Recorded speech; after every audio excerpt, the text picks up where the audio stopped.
Olá, pessoal, boa noite a você que assiste neste momento. Seja bem-vindo ao Espaço Comunidade. E hoje um bate-papo super bacana, super interessante e de extrema importância hoje em dia. A gente não está brincando, estamos falando de coisa séria. É sobre saúde mental e a conscientização do Setembro Amarelo. Hoje também é importantíssimo, como eu disse, como anda a sua saúde mental. Nós vamos debater isso o tempo todo aqui, viu? Se quiserem interagir com a gente, mandar perguntas, fiquem à vontade. Para isso, contamos com 2 convidados para discutir o assunto. Tércio dos Santos Oliveira, psicólogo clínico, e Luiz Antônio Ramos, que é voluntário do CVV de Bauru, Centro de Valorização à Vida. Prazer falar com todos vocês. Boa noite, Luiz. Boa noite, Tércio. Satisfação ter vocês aqui nesta noite. Fiquem à vontade para se apresentarem. Obrigado, Camila. Boa noite, pessoal. Eu sou o Tércio Oliveira. Sou psicólogo clínico aqui em Bauru. Já tenho um tempo aí de atuação. Sou sócio de uma clínica aqui em Bauru, a Clínica Analítica, Instituto de Psicologia, CAIP. Nós estamos no mercado já tem um tempo, desde 2014. E aí, sou psicólogo clínico desde então, especialista em terapia de casal e de família também. E foi um prazer receber aí o convite da Camila. E é um prazer poder estar com vocês hoje para poder compartilhar aí de temas tão importantes, né? Espero que a gente possa ter uma noite de troca, de troca de conhecimentos mesmo, né? E de ajuda, e não só pelo tema específico aí, né? Pela situação do Setembro Amarelo, pelo mês que a gente está inserido, mas que a gente possa levar esse cuidado com a saúde mental e para todos os outros meses, e que a gente, na verdade, para a nossa vida, né? Acho que é essa a intenção. Luiz? Bom, meu nome é Luiz, eu sou voluntário do CVV desde 2014, já estou indo aí para quase 7 anos. E dentro do CVV eu também sou porta-voz, um dos porta-vozes do CVV, palestrante, e também, junto com a equipe de monitores, também faço o programa de seleção de voluntários. Então, todos aqueles voluntários que se iniciam no trabalho passam primeiro pela gente, para depois começar o trabalho. E é uma oportunidade muito bacana da gente trazer muito conhecimento e informação de qualidade para que a gente possa falar um pouco de valorização da vida, falar um pouco de prevenção do suicídio, falar sobre doenças mentais, enfim, assuntos que muita gente desconhece e, por não conhecer, acaba não podendo ajudar de alguma forma. Então, eu espero que hoje a gente possa trazer essas informações para que a gente possa, juntos, conseguir diminuir aí os casos de suicídio no Brasil. Correto. Bom, vamos começar então com o psicólogo Tércio. Tércio, a saúde mental do indivíduo sempre foi alvo de estudos. Cuidar da saúde mental é um dever e tanto. Mas ainda nos tempos atuais, né? Precisamos cuidar da nossa saúde mental. Mas nem sempre conseguimos, Tércio. Existem transtornos, hábitos, mudanças de comportamento que fogem do nosso controle, né? Do controle humano, desencadeando várias reações, né? Como explicar este comportamento? Como você define o que é o conceito de saúde mental? Camila, realmente se ouve muito falar esse termo, né? Saúde mental aí. Mas nós não temos um conceito fechado, né? Segundo a OMS, a Organização Mundial de Saúde, não existe uma definição oficial para o termo saúde mental, né? O que define a qualidade da nossa saúde mental é a forma como a gente consegue harmonizar os nossos pensamentos, as nossas emoções, a partir das experiências que temos, né? Se a gente for trazer para essa realidade aí que estamos vivendo hoje, nada mais nos convidou aí, né, nos desafiou, na verdade, a buscar aí o desenvolvimento, a qualidade da nossa saúde mental do que a pandemia que a gente está vivendo, né? Então, a maneira como a gente... É um grande desafio. É um desafio, isso, é um grande desafio. Então, a maneira como a gente consegue harmonizar essas emoções e os nossos pensamentos, isso define a qualidade da nossa saúde mental, né? O que a gente pode dizer é que a saúde mental, ela engloba a capacidade de sensação de bem-estar, a habilidade em manejar de forma positiva as adversidades que a gente tem na vida, as experiências, as vivências que a gente tem. A gente pode dizer que a saúde mental, então, ela engloba essa condição, essa boa condição que a gente consegue aí conduzir a partir das experiências que a gente tem aí, conduzir os nossos sentimentos, os nossos pensamentos. É como se fosse uma habilidade que a gente cria, né? Saúde mental, então, seria ter uma habilidade aí para transitar entre esses acontecimentos aí, né? Os acontecimentos ruins, as adversidades da vida, os desafios, né? Tudo que aparece, com os bons acontecimentos aí, com as coisas boas que a vida também nos oferece, né? Tentamos, né? Mas nem sempre é possível, né? Nem sempre é possível, sim. Eu estava lendo sobre isso hoje à tarde, né? Essa busca aí, ela vai muito além de um transtorno, né, psicológico, mas não deixa de ser uma busca, né? E que não deixamos de buscar, não deixemos de buscá-la, né? Sempre, sempre. Bom, Luiz, há quase 40 anos, 38 anos exatos, o Centro de Valorização da Vida, o CVV de Bauru, oferece apoio emocional à população, atuando, sobretudo, no combate ao suicídio. Ao longo dos anos, como é este trabalho, Luiz? Explica um pouquinho para a gente o que faz exatamente o CVV. O CVV, ele é uma entidade, né, sem fins lucrativos que, como você falou, presta esse apoio emocional. Mas o que é esse apoio emocional? Nós não somos profissionais, né? Não é necessário que um voluntário do CVV seja psicólogo ou psiquiatra. Por quê? Porque uma coisa não impede a outra, né? O CVV, ele não distingue nenhum trabalho profissional, pelo contrário. Pode ser que o CVV, promovendo esse apoio emocional, essa escuta empática, essa escuta carinhosa com a pessoa que está ligando, seja muitas vezes um primeiro passo para que essa pessoa entenda que ela precisa de uma ajuda profissional, né?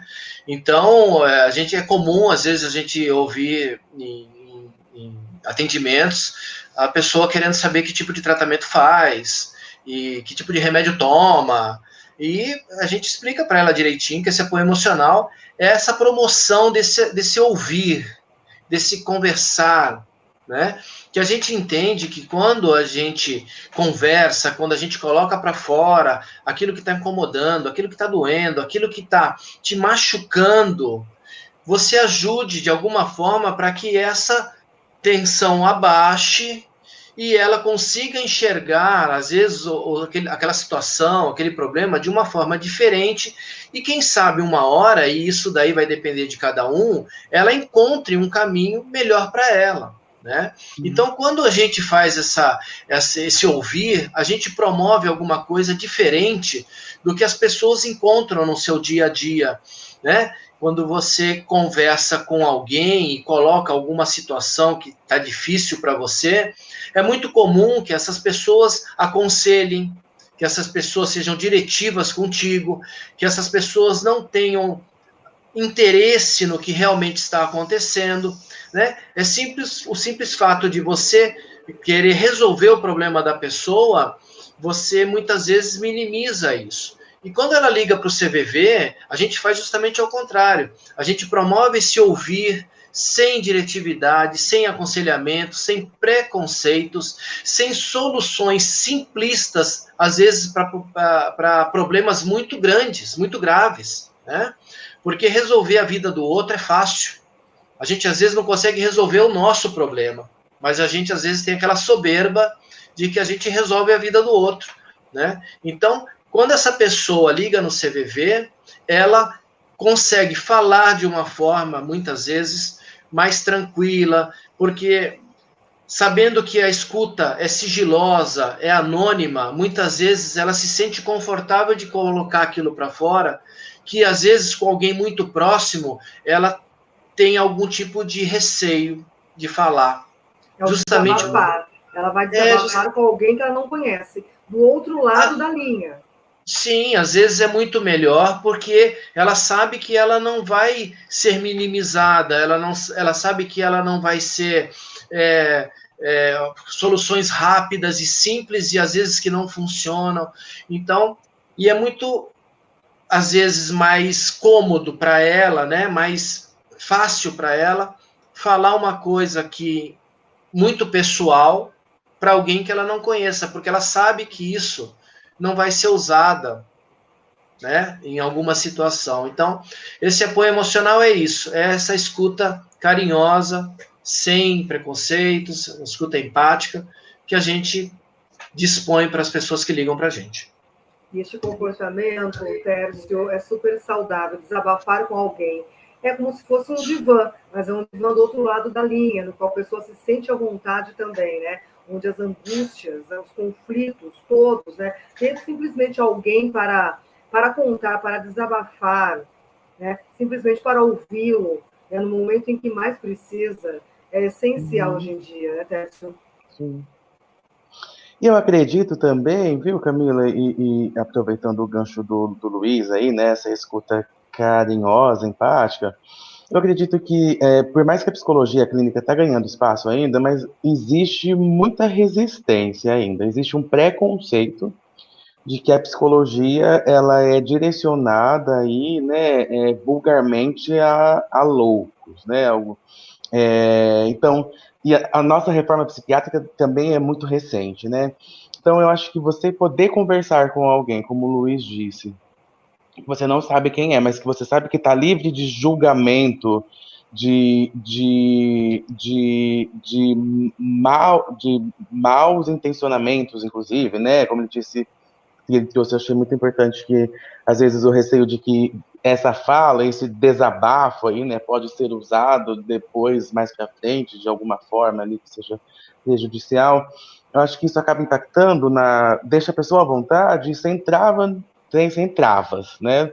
Livre de travas para poder compartilhar ali esse sofrimento psíquico, né? Que dói na alma. É diferente de um sofrimento físico, de uma dor física, né? Que a gente consegue minimizar aí, se apoiando em alguns tratamentos, em alguns medicamentos, mas é um sofrimento que dói na alma. Que ótimo que eles podem contar com esse serviço, viu, Luiz? Bacana. Que bom, é essencial. Uma coisa que é importante também, viu, Camila, só para completar, isso acontece muitas vezes, até pelo próprio preconceito. Às vezes você vai fazer uma divulgação do CVV e você aborda alguém e ele fala assim, não, eu não preciso, eu não estou pensando em me matar, eu não preciso do CVV. Sim. Né? E isso daí é um outro mito. Né? A grande maioria das pessoas... Né? Olha, eu não preciso disso, estou precisando. A grande maioria das pessoas que ligam para o CVV não estão pensando em tirar a vida. Eles estão com alguma coisa incomodando e eles precisam falar. Uma pequena parte, sim, liga. Então, até esse mito a gente precisa quebrar também. Entendeu? Sim. Olha só, bacana, viu? Nós temos que sempre divulgar isso, viu? Essa conscientização. Olha, nosso boa noite de hoje, viu, gente? Tem muita gente online aqui interagindo conosco nessa noite de hoje, viu? Boa noite a Renata Luciana Barbosa. Abraço a você que nos assiste neste momento, Renata. Elioena Oliveira, boa noite. Ezequiel Vaz, CBB Bauru Online, um abraço, Ezequiel. Amanda e Gino, Regina Nobre, forte abraço, Regina. Milton Puga, gratidão, Luiz, pela disponibilidade aí do Centro de Valorização à Vida, nosso posto aí, o CVV, parceiro do Luiz. Que bacana. Fiz mais uma perguntinha básica para você. Olha, é um tabu, acho que ainda continua um tabu, Luiz. As pessoas não acreditam, né? Que alguém possa tirar a própria vida, que alguém possa ser capaz, né? De diminuir o sofrimento, infelizmente. Como tratar isso, Luiz? Essa pergunta vai para os dois, tá? Tanto o Luiz, né, voluntário do CVV, que já tem essa experiência também, e o Tércio também é uma questão bem, bem delicada. Uhum. Eu acho que o Tércio consegue responder com mais qualidade, mas eu vou colocar um pouco da vivência do CVV. O que a gente entende é que a pessoa, ela não quer, é até um slide das nossas palestras é esse, né? Quem se mata quer morrer? Como assim? Né? Ele, na verdade, ele quer acabar com os problemas. Ele quer sair daquela situação, ele não quer morrer. É que chega, às vezes, né? Eu acho que o Tércio pode complementar muito melhor. Chega uma hora que ele olha e ele não vê nenhuma outra saída. E aí, infelizmente, ele faz essa opção. Né? Mas a gente entende que esse suicídio, né, é um processo, é um caminhar dentro desse sofrimento, não é uma coisa agora. Isso vem acontecendo durante muito tempo e a pessoa vem acumulando, e em determinado momento isso acontece algum fato novo, que é a que a gente chama no CVV da gota d'água que transborda o copo. Constrói isso na mente já durante muito tempo? Muito tempo. A gente tem gente que liga para o CVV e fala, eu ligo para vocês faz 20 anos. Né? Então ele vem acumulando isso. E é aquilo que eu falei antes, esse promover esse desabafo ajuda a dar um alívio. Ajuda ele a acordar no dia seguinte e falar, não, vou continuar aqui. Né, Tércio? Sim, vou tentar, né? Eu acho que a gente realmente, Luiz e Camila, né? A gente precisa falar mais sobre o suicídio, sobre as doenças psicológicas, as doenças da mente aí, né? Na tentativa dessa desconstrução mesmo de mitos e de preconceitos que existem em relação a isso tudo, né? Infelizmente, frases como depressão é frescura, suicídio é frescura, quem se suicida é covarde, por que você está deprimido se a vida é tão bela, levanta que você dá conta. Esse tipo de frase ainda é muito presente, infelizmente, né? Talvez se a gente tivesse um olhar ali mais empático, mais cuidadoso com o outro, a gente conseguisse, provavelmente a gente colaboraria de muitas outras formas, né? Todo aquele cuidado que a gente entrega, ele serve para alguma coisa, né? Ele tem impacto na vida de uma outra pessoa que realmente não está querendo desistir da vida, ela está querendo acabar com o sofrimento que acaba catalisando toda a energia psíquica dela para isso, né? Então, realmente, ela não tem mais vontade de viver, ela não tem mais vontade de trabalhar, ela não tem mais vontade de se relacionar, porque ela fica o tempo todo vivendo em função daquilo que causa sofrimento para ela, né? Nós falamos na psicologia sobre pulsão de vida e pulsão de morte, né? O perfil do suicida prevalece essa pulsão de morte, não tem pulsão de vida, né? Então, não tem vontade de viver. E quando ele comete o ato aí de suicídio, é porque está doendo tanto que a morte é uma possibilidade. E como o Luiz trouxe aí para a gente uma experiência, né? Eu ligo para o CVV há anos, o suicida realmente ele vai construindo isso, porque ele vai tentando, né? Ele vai buscando possibilidades aí de amenizar esse sofrimento, de amenizar isso que está sufocando ele. E a morte, tirar a vida, é mais uma possibilidade desesperada de acabar com esse sofrimento psíquico, né? Com aquilo que impede que ele olhe para todas as outras coisas e para tudo em volta que está acontecendo. E realmente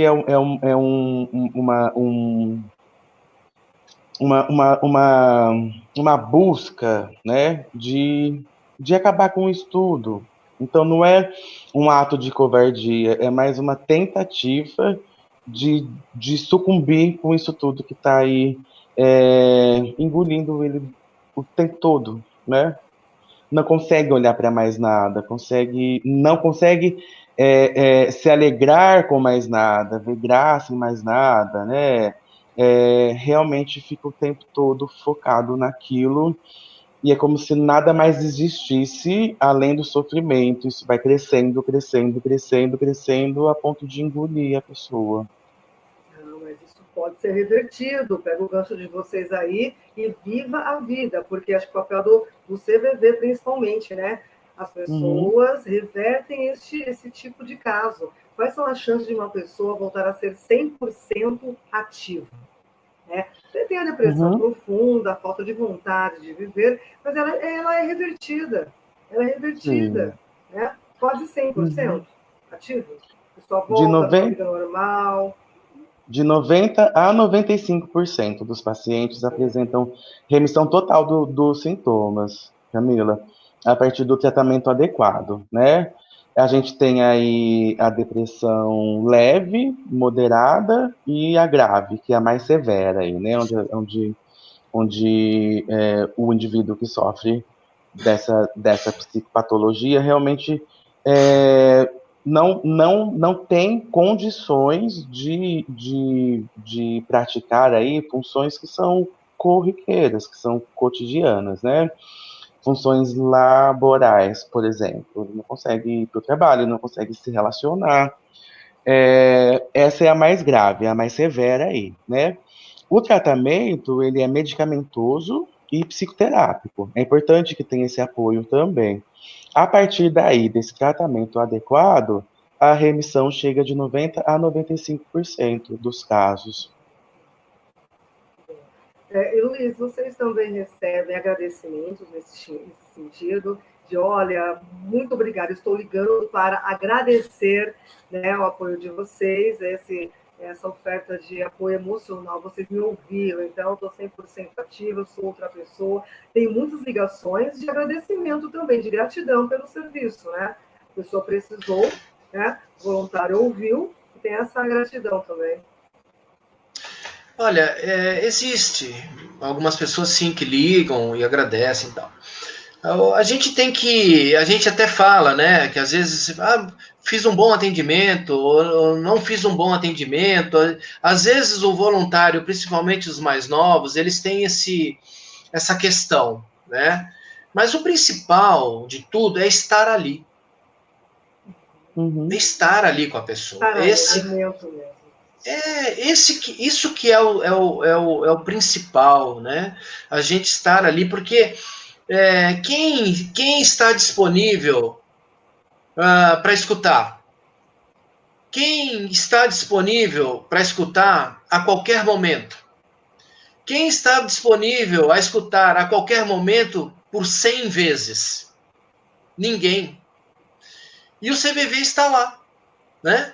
Às vezes você se trata com um psicólogo, com um psiquiatra, faz um tratamento, ok. Mas às vezes a crise vem 3 horas da manhã. Como é que ele faz? Muitas vezes ele precisa daquele tempo para se acalmar, para adormecer, para no dia seguinte ligar para o seu profissional, para o seu médico ou psicólogo.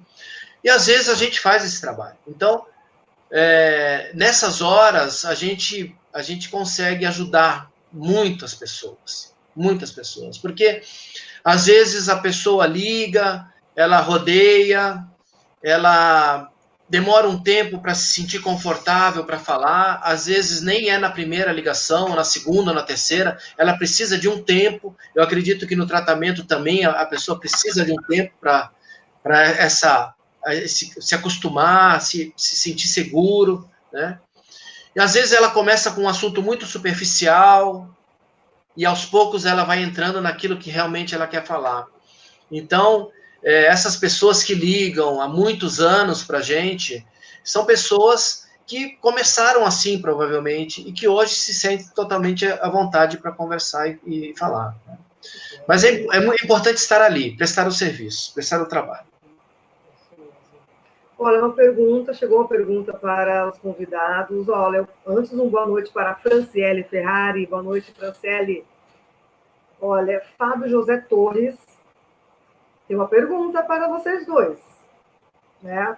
Um de nossos grandes, vou colocar meu óculos, um de nossos grandes desafios é desmistificar o falso conceito de que quem quer se matar, né, quem quer tirar a própria vida, não avisa. Como lidar com essa fala tão comum às pessoas? Complexo. isso daí faz parte dos mitos, né? Que a gente, como o Tércio falou, a gente precisa trazer informação para a gente parar com essas coisas, né? Muitas vezes, a grande maioria das pessoas que se matam, elas avisam. Nem sempre de uma Sinais, forma... sinais. Dão sinais, Sinais, nem sim. sempre de forma tão explícita, mas sinais, às vezes, sutis, né? Aquelas frases, eu queria sumir, eu queria dormir, acordar depois dos problemas prontos, eu queria que o mundo parasse, eu queria me enfiar dentro de um buraco, olha, um dia vai acontecer, enfim, uma série de avisos, às vezes Uhum. muito peculiares de cada um, e que às vezes a família também está cansada, também tem os seus problemas, tá? Nem sempre consegue ajudar de uma forma eficiente, porque também desconhece o assunto. E nós não estamos aqui para colocar a culpa em ninguém. Isso acontece, é muito frequente, né? Mas as pessoas dão sinais, as pessoas Sim. avisam, né? Uhum. A gente tem uma história de uma pessoa que, de uma hora para outra, resolveu ir lá cuidar do cemitério lá onde a família está enterrada. Todo mundo achou que ele estava só cuidando daquilo. 15 dias depois ele tirou a vida. Então são coisas muito sutis que a Sim. gente tem que estar atento a isso, né, Atento. Tércio? Sim, e eu acho que além da questão dos avisos aí não verbais, né, aquilo que não é Sim. verbalizado. Acho importante isso que o Luiz trouxe aí, né, esses anúncios, mas a gente pode prestar atenção também naquilo que não é verbalizado, né, comportamento do indivíduo aí, um comportamento de esquiva social, de isolamento social, né? Isso também é muito presente aí no perfil do suicida, um embotamento afetivo, né? Uma dificuldade aí em demonstrar os sentimentos. Eu acho que essas são formas não verbais também de anúncio ou de um pré-anúncio de uma tentativa de suicídio. E essa frase, né, que o convidado trouxe, desculpa, eu não lembro como ele chama. Fábio José. Fábio, realmente é uma das mais comuns aí, né? Se realmente for fazer, se realmente vai fazer, não vai avisar, eu acho que vai de encontro aí com as demais, né? Levanta e sai da cama que você consegue, depressão é frescura, suicídio é frescura, e para de ser covarde, levanta e vai encarar a vida, né? Eu acho que faz parte do pacotão de frases prontas e egoístas que são muito enraizadas aí na nossa sociedade. Até deixar de fazer coisas que gosta, né, Tércio? Sim, Uma abrir mão de coisas que gostam. atividade esportiva, um instrumento ou Uhum, um hobby. uhum, De repente a pessoa não faz mais. Aquilo que ela amava sim, fazer, ela para de uhum, fazer. São os sinais não verbais, né? não, Que a pessoa verdade. está dando também. E eu percebo É, também um descontentamento muito contínuo, né? Um exemplo, eu foco toda a minha energia psíquica aí, né? Tudo em um carro ou em uma faculdade. Eu termino a faculdade, isso não faz mais sentido, não fez mais sentido nenhum. Aí eu volto para uma compra, para um carro, para um relacionamento. Nada vai tendo sentido. Eu acho que isso também aí é um anúncio não verbal. Dessa familiares aí prestem desmotivação. atenção, Uhum, muita atenção. Bom, mais uma boa noite. Olha, Cauã Ferrari manda um forte abraço a você, desculpa, Tércio. uhum. E Obrigado, o Cauã. Esmídia Nascimento também está nos assistindo agora. Boa noite a você, forte Oresmite. abraço. Tércio, continuando. Uhum, Cuidados com a saúde mental sempre foram relevantes, como a gente já abordou anteriormente, mas uhum. atualmente estão cada vez mais necessários, né? Os transtornos que aparecem no meio da correria do cotidiano, o trabalho, a tecnologia, né? Nos permeia aí no dia a dia, e agora durante a pandemia. O que falar sobre este comportamento humano, né? Diante de tantos conflitos, é difícil. Você sabe que eu acho que a tecnologia ela traz para a gente aí um benefício, um avanço, né, aí, enquanto ciência, inclusive, que a gente buscar ferramentas aí que possa possibilitar, né, tratamentos ou conquistas, enfim. Mas eu acho que ela dispara na gente aí uma impaciência um pouco perigosa, assim, né? Eu lembro que eu falei disso com uma paciente minha ontem. A gente se tornou extremamente imediatista, porque a gente consegue ir para o outro lado do mundo a partir de um toque, né? De um clique aí. Então, a gente não sabe mais esperar, a gente não tem mais paciência para esperar. E diante desse boom, eu acho que o que está pegando mais também é a autocobrança, né? A gente sempre está cobrando a ser ou ter coisas em nome de todo esse avanço, de tudo isso que está acontecendo, né? E que aí, de repente, fomos paralisados pela pandemia. Eu acho que a pandemia desencadeou em todos nós, eu acho que isso é coletivo, né? Uma sensação de impossibilidades, né? Uma sensação de que eu não posso fazer nada diante dessa situação ali, né?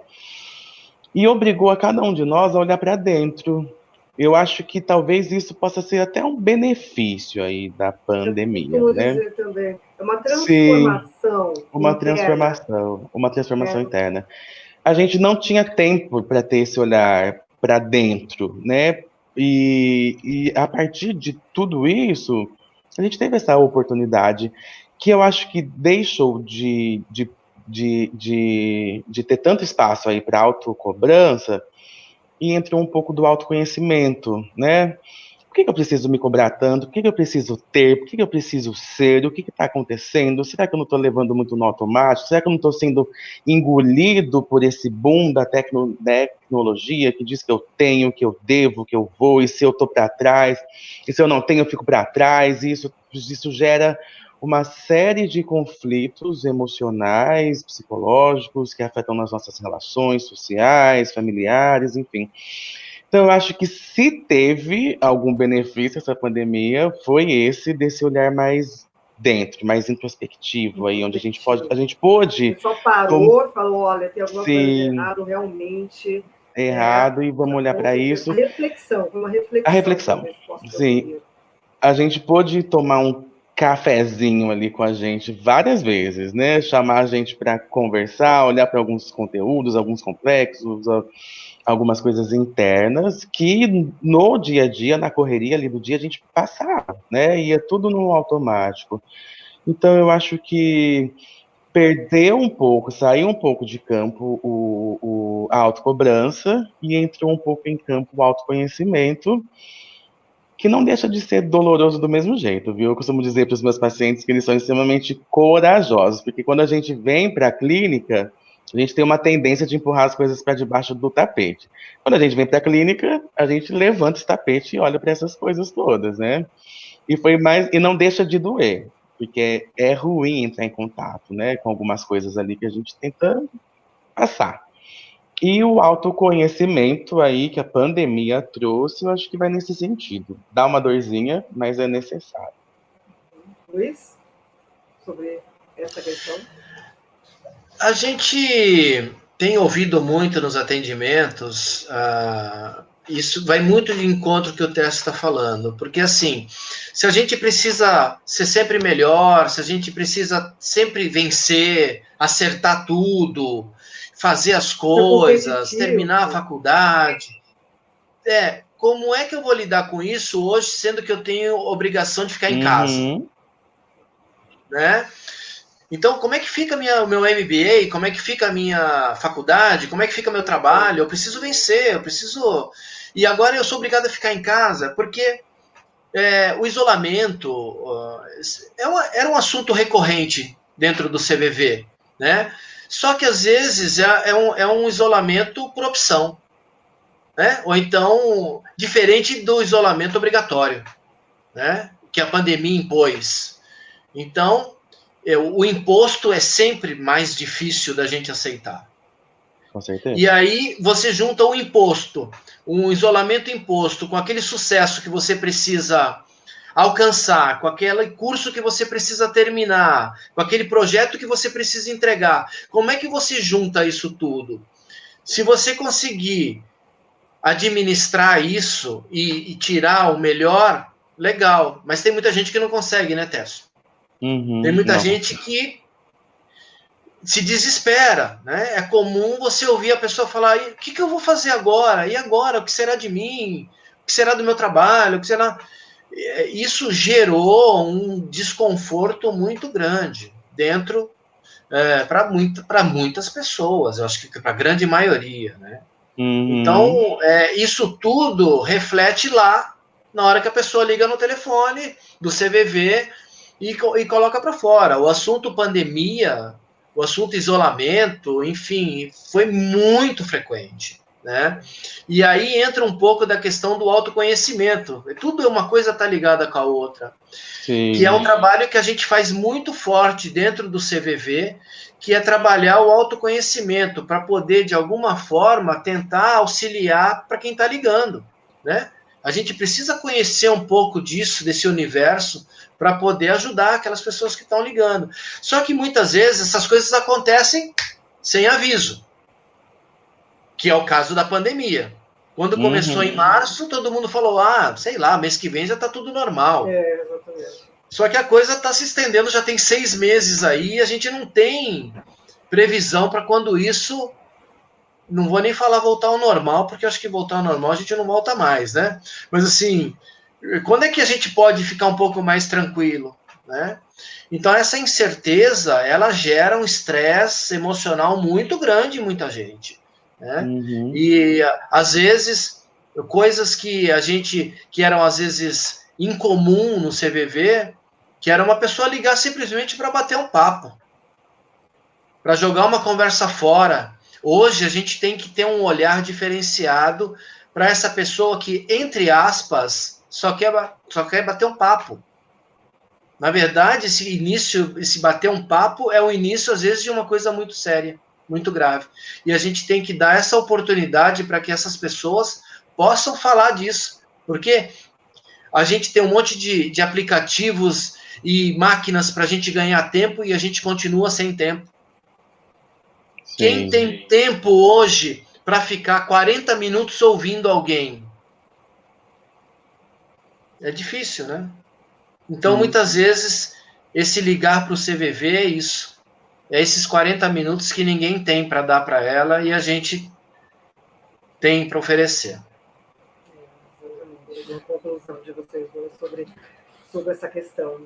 Bom, olha, mais uma boa noite. O Fábio José agradeceu pela resposta do Tércio e do Luiz, pela compreensão da pergunta, né, do mito, das desmistificações.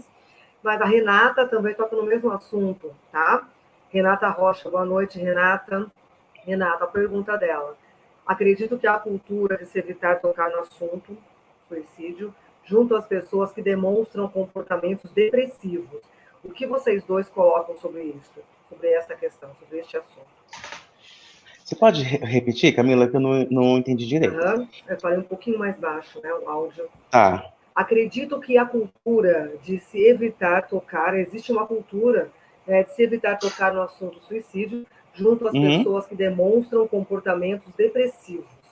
O que vocês colocam sobre isso? Qual a opinião de vocês sobre este assunto? O não falar em suicídio não dá certo. O não falar em prevenção de suicídio também não funciona. A gente sabe que essa epidemia muda de não falar em suicídio, isso daí só ajudou a piorar a situação. É lógico que você tem que ter um pouco de conhecimento, você tem que criar um ambiente favorável, confortável para essa pessoa falar. Como eu falei antes, sem preconceitos, e esse é um outro preconceito que a gente precisa quebrar, de que todo depressivo vai um dia se matar. Isso não existe. A gente sabe que os transtornos mentais, eles podem colaborar para que isso piore, aumente esse número, mas a gente não pode vincular uma coisa com a outra. A gente não pode falar que um depressivo, ou uma pessoa que sofra de ansiedade ou de algum outro transtorno mental, seja um suicida em potencial. Isso daí é um outro erro, né? Um outro preconceito. A gente tem... 90% pode ser revertido, né? Sim, o Tércio falou, de 90% a 95% dos casos podem ser revertidos com um tratamento adequado. A gente tem que entender que a gente pode ajudar. E se a gente não sabe como ajudar, a gente pode se colocar à disposição dessa pessoa. Se ela, uma pessoa que está na cama, largada, coitada, lá deitada, você falar para ela, levanta daí, vai fazer alguma coisa, isso não ajuda. Agora, se você falar assim, você quer uma ajuda para ir num psicólogo? Você quer que eu te acompanhe no médico? Você quer que eu esteja junto contigo? Isso qualquer um de nós pode fazer, independente da formação. Esse olhar carinhoso, amoroso, qualquer um de nós pode fazer. Essa atenção, essa pessoa que está em sofrimento, qualquer um de nós pode dar. Quem vai resolver e qual vai ser o melhor tratamento vai ser o profissional, é o psicólogo, é o psiquiatra, mas você pode estar junto, entendeu? Então, e muita gente tem medo de tocar no assunto. Como é que eu vou falar sobre isso com uma pessoa depressiva? Você pode falar. Você pode se achegar, você pode estar mais próximo. E se ela perguntar para você, o que eu faço? Eu falei, você pode falar, eu não sei, mas eu posso te ajudar a achar o caminho junto com você. Isso que é o mais importante, que é isso o que a gente faz no CVV. Você acha que eu não recebo inúmeras perguntas? Me ajuda, resolve meu problema? É toda hora. Você acha que a gente tem condição de resolver o problema de todo mundo? Não tem como. Mas se eu falar para você, olha, eu não posso resolver o seu problema, mas eu posso estar contigo. Vamos conversar. Coloca para fora, fala para mim o que está acontecendo. Quem sabe, você falando do problema, se afastando um pouco dele, você consegue achar um caminho. É isso que a gente faz.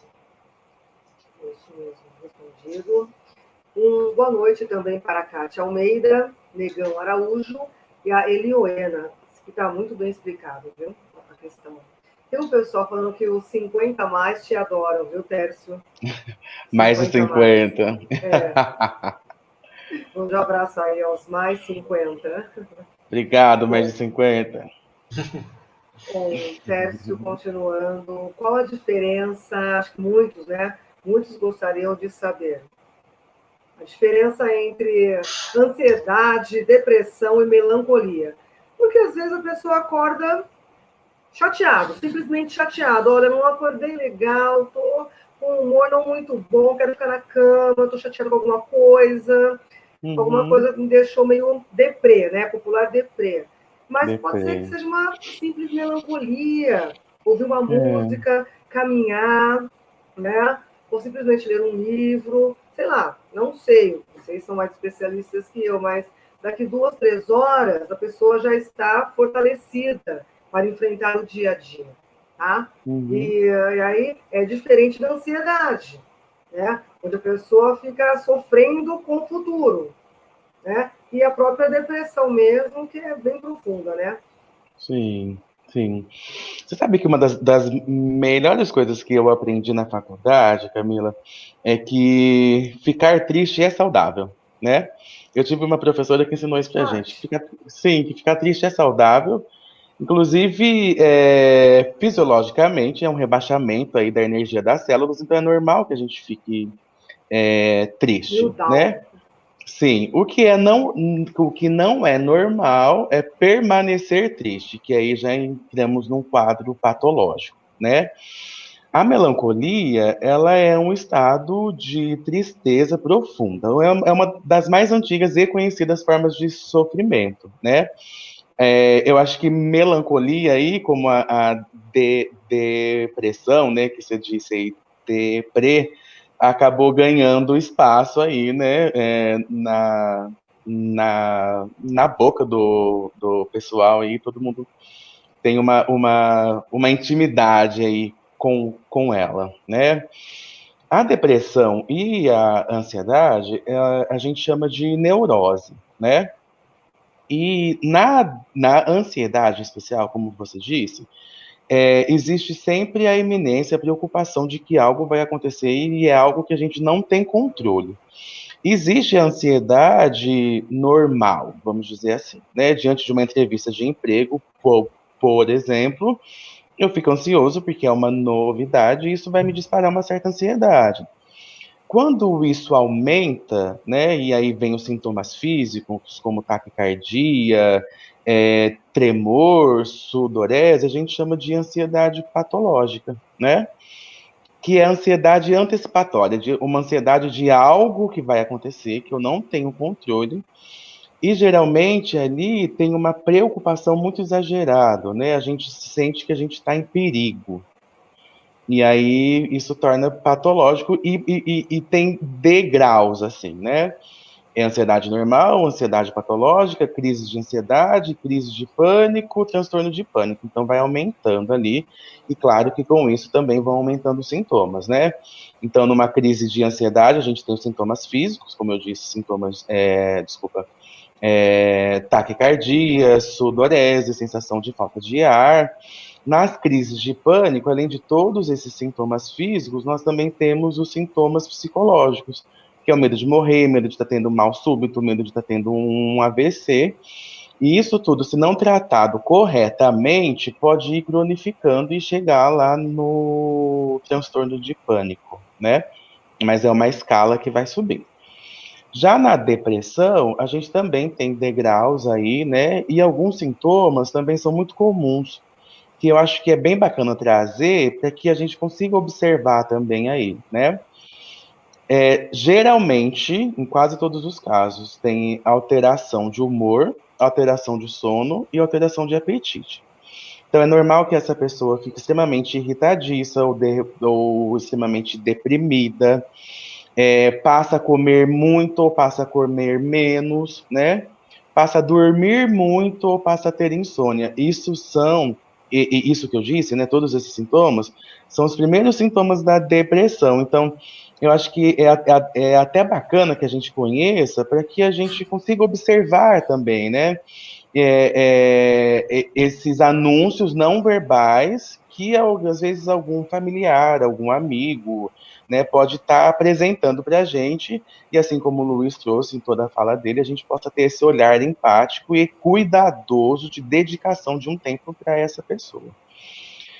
E aí a depressão também, como eu já disse anteriormente, ela tem graus, né? Tem a leve, tem a moderada e tem a grave. A diferença entre elas, né, é essa questão. Eu acho que é mais sintomático, né? A melancolia não tem uma causa estabelecida, né, mas é um estado de tristeza.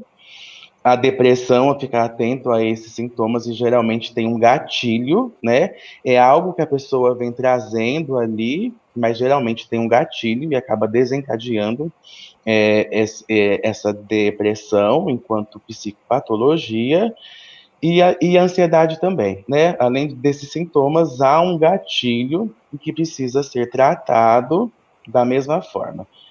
Tratamento medicamentoso e tratamento psicoterápico concomitantes. Tem que ser os dois juntos para que tenha um bom resultado.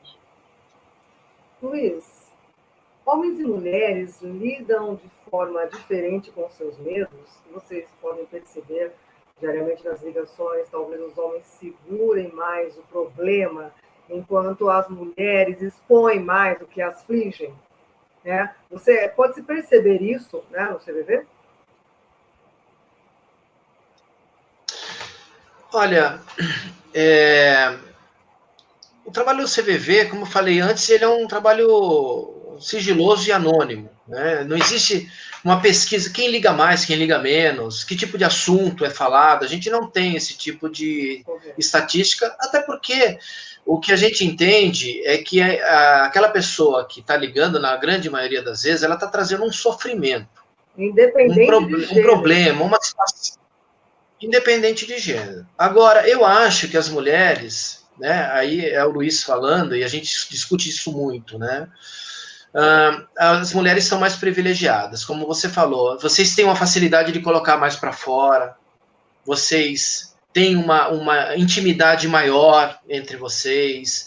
Eu acho que o homem, ele de uma forma... Hoje isso é menor, eu acho. Mas eu tô com 55 anos de idade e cansei de ouvir que homem não chora, que se apanhou na rua, vai apanhar em casa, de que você tem que ser o provedor da família, de que você tem que vencer sempre, tem que acertar todas, não pode... E uma série de coisas que são colocadas nas costas da gente e o homem não sabe lidar com isso. Ele tem dificuldade em lidar com esses sentimentos. Você imagina falar com alguém sobre isso, né? Então, a gente tem uma barreira muito grande que hoje eu acho que a gente está conseguindo diminuir isso, esse preconceito, essa coisa enraizada na cultura do macho, do homem de sucesso, e aquela velha história que a pessoa é tão pobre que só tem dinheiro, mas ele é o vencedor, ele é um espelho.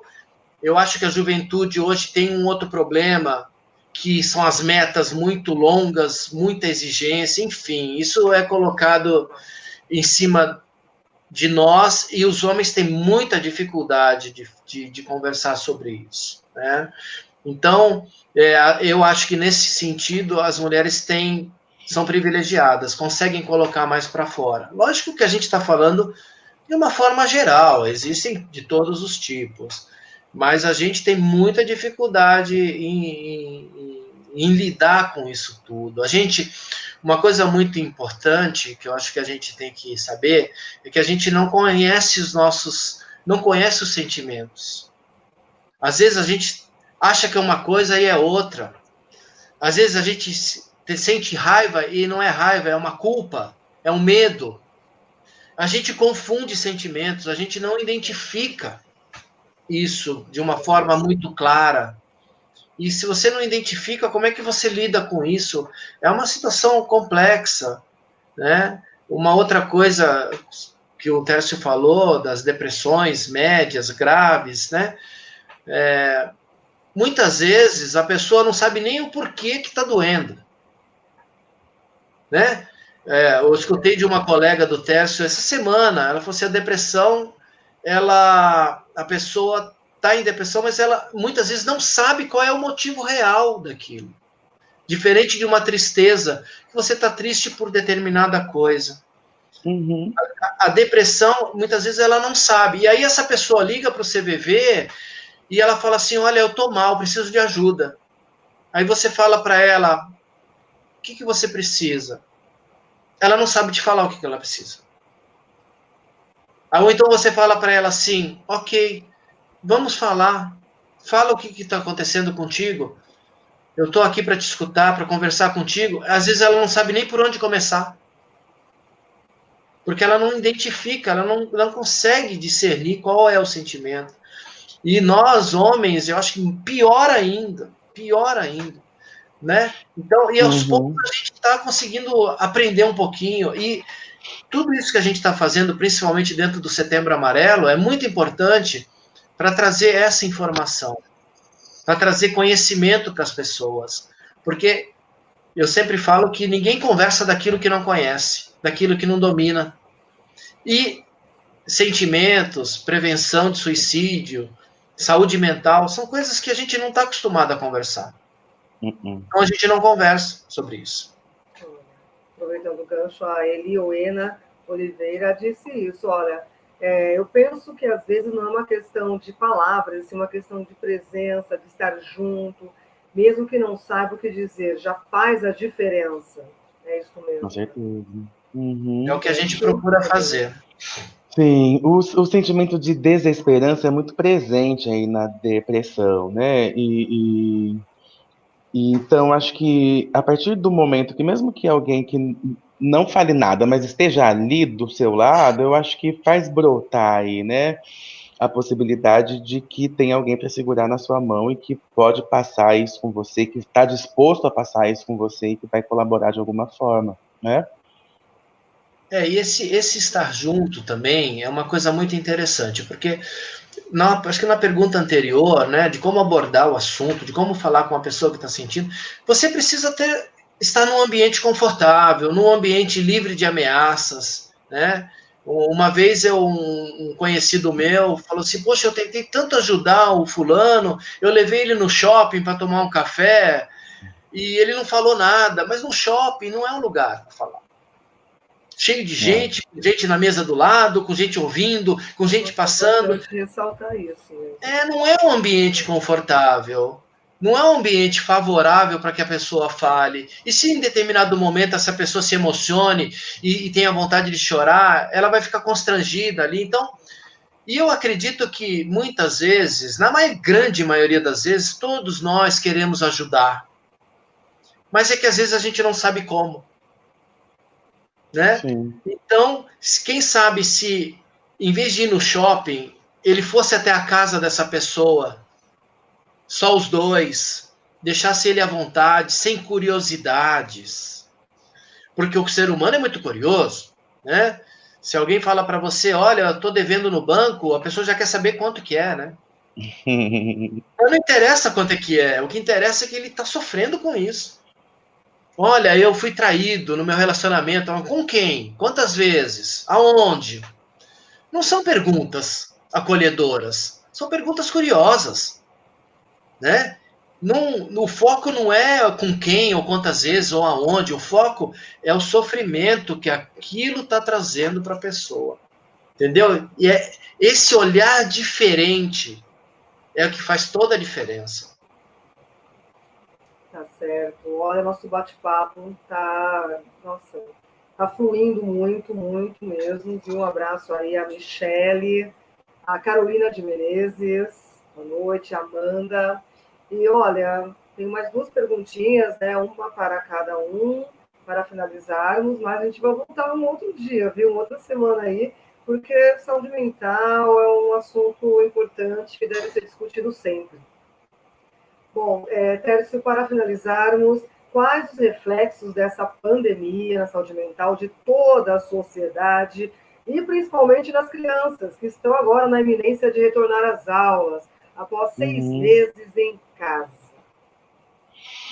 Olha, Camila, a gente na psicologia, a gente estuda transtorno de adaptação, né? E eu acho que coletivamente aí todos nós passamos por isso, né? Ficamos transtornados com a adaptação que a gente teve que passar, né? De uma forma muito abrupta e inesperada, né? Então, todos nós, de alguma forma, sofremos aí, passamos por esse transtorno, né? Esse transtorno, ele traz aí sintomas muito parecidos com sintomas de depressão, né? Então, os mais comuns. Então, alteração de sono, alteração de humor, alteração de apetite. Então, todos nós, de alguma forma, passamos por isso, né? Sofremos por alguma dessa alteração. Além dos impactos aí, se a gente for pensar de uma forma, ter um olhar mais sistêmico, né? Eu acho que o que chegou para mim muito aqui em clínica como demanda foi essa reaproximação do sistema familiar, né? Como eu disse antes, a gente vinha de uma rotina muito corrida ali, né? Muito atribulada, a gente não tinha tempo para algumas coisas, né? Para olhar para a gente, muito menos, mas também a gente não tinha tempo de olhar para o outro, né? A gente passava muito tempo fora de casa, no trabalho, no estudo, então, e pouco se relacionava com os familiares, com quem a gente convive, né? Com a necessidade do isolamento social, essa aproximação, ela foi inevitável, né? Então, a gente passou a observar mais quem convive com a gente, além dessa auto-observação, a gente passou a observar mais também quem convive com a gente, e aí isso gerou uma série de dificuldades e de necessidades de adaptações, de concessões. Eu ouvi de um paciente meu, achei muito engraçado isso, pedi autorização para ele, inclusive, para dizer, que ele falou que parecia que ele tinha casado de novo. Ele já tinha 20 anos de casamento, mas ele passava o tempo todo fora de casa, e aí, de repente, ele precisou voltar, é como se ele tivesse casado de novo, e se reacostumar ali com a rotina de casa, com deveres de casa, com tarefas de casa, o trabalho home, né, onde cada um de nós precisava se organizar, ter o seu cantinho, contar com o silêncio ali do pai, da irmã, né, para que a gente pudesse aí continuar trabalhando. Eu acho que isso foi importante também aí para esse reajuste do sistema familiar aí, dessa observação de como funciona o meu sistema familiar, né? Além dos sintomas aí que o transtorno de adaptação traz, né? As nossas crianças, Camila, como elas não têm aí uma capacidade cognitiva de organizar isso tudo, eu acho que elas começaram a demonstrar nos comportamentos, né? Algumas um pouco mais chorosas, outras um pouco mais agressivas, outras um pouco mais muito apegadas, né, com os pais, porque também passou a ser uma novidade ter o pai e a mãe ali o tempo todo, né, à disposição, porque tinha que colaborar com o ensino à distância. Mas eu acho que o medo de volta às aulas, mais uma vez, passa a ser de nós adultos ali, né? Talvez eles não tenham nem consciência, discernimento da grandiosidade de tudo que está acontecendo, né? Mas eles, assim como nós, acabaram apresentando aí através de comportamentos. Luiz, qual a programação do CVV ainda este mês de setembro, que o mês não acabou ainda, tem muito, né, o que acontecer de atividades com o Setembro Amarelo, o pessoal do CVV, e passa para o pessoal o endereço atual e o telefone da entidade. Legal. A gente fala muito de prevenção do suicídio em setembro, mas a gente não gosta que seja setembro amarelo, outubro rosa, novembro azul e não sei o que, depois ninguém fala mais nada, né? A prevenção do suicídio, a gente tem que fazer isso o ano todo, pelos profissionais de saúde, pelo CVV, pelas pessoas comuns. Esse trazer informação é muito importante, e o setembro amarelo a gente aproveita para trazer muita informação de qualidade. A gente ainda tem, hoje mesmo, agora, antes da nossa live, a gente teve uma outra às 7, transmitida com a psicóloga Jaqueline Roberta. Ela é especialista em abordagem centrada na pessoa, que é a base do trabalho do CVV. Então, a gente já trouxe durante o mês vários profissionais, a gente ainda continua até praticamente outubro fazendo as entrevistas, as lives, trazendo essa informação. No sábado agora a gente tem uma live para fechar esse, entre aspas, o Setembro Amarelo. Uma live vai ser transmitida também pelo YouTube com o Ricardo Bombarda. A gente vai fazer um show, uma noite italiana, com os rondeles e tal, para fechar e fazer uma captação de recursos para o CVV, porque muita gente não conhece, não sabe que essa é uma entidade que não tem nenhuma ajuda governamental. A gente não recebe nenhuma verba. Na verdade, os voluntários que contribuem, que mantêm em atividade o posto da cidade de Bauru. E a gente agora foi agraciado com... A gente fala que não tem ajuda, mas a gente teve uma ajuda. A gente foi agraciado com um terreno e a gente quer construir uma nova sede para a gente poder implantar os serviços que a gente não consegue fazer hoje por conta que a gente não tem estrutura física das instalações para poder fazer, porque a gente tem grupo de apoio a sobreviventes do suicídio, a gente tem atendimento presencial, a gente tem um CVV comunidade, a gente tem uma série de outras atividades que a gente vai poder implantar com essa sede nova, né? E o Setembro Amarelo encerra essas divulgações agora em setembro, agora com essa live do Ricardo, para a gente iniciar a captar recursos para poder construir essa sede, né?